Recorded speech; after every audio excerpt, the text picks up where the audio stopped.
Like by a show of hands, how many of us know somebody that's in jail or has been to jail? So with the other hand, how many of us know somebody that's been shot or been killed?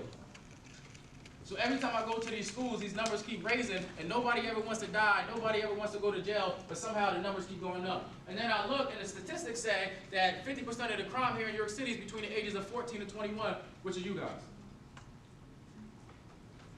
So we reach a point where if the kids are the ones committing the crime, but nobody wants to be committing the crime, why are they doing it?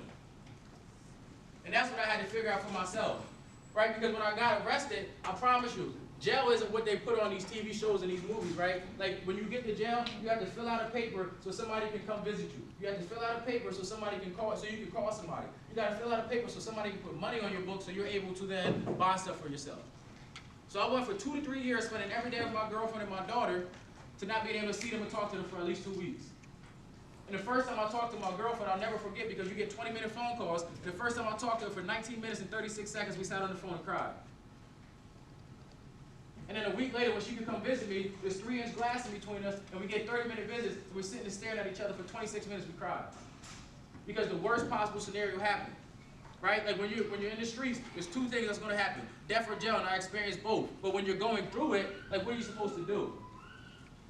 And I don't know who this is for, but this is something that I learned. Sometimes we go through stuff in life that's so hard, our only job is just to survive it, right? Like if you're able to survive it and get to the other side of it, that's when you look back, you pull out the information, extract what you need to extract, and you can learn and grow from it. But sometimes when we're going through stuff, it's too hard to try to learn in the midst of it.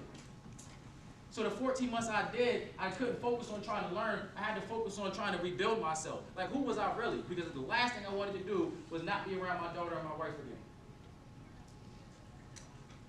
But oftentimes it's easy just to go with the flow.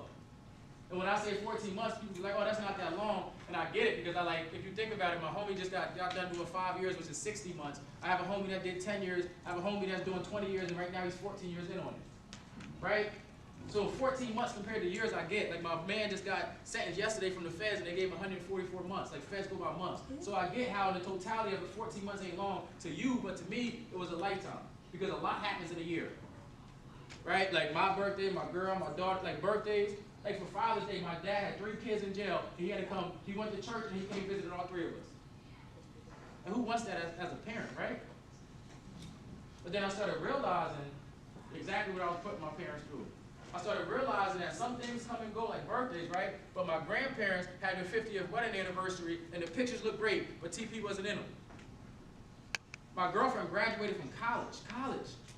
And it was a great memory, but guess who wasn't there to support her? All from what? A blown opportunity in college? Following the path in the environment here in York?